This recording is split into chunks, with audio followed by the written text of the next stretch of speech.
आदित्याय भास्कराय नमः। ॐ सूर्याय नमः आदित्याय नमः दिनकर कोटि प्रभाकर। ॐ सूर्याय नमः ॐ सूर्याय नमः आदित्याय नमः दिनकर कोटि प्रभाकर। ॐ सूर्याय नमः।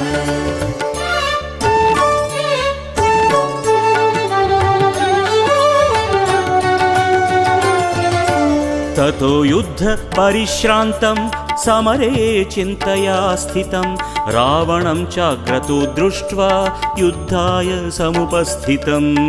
ॐ सूर्याय नमः ॐ सूर्याय नमः। ततो युद्ध परिश्रान्तं समरे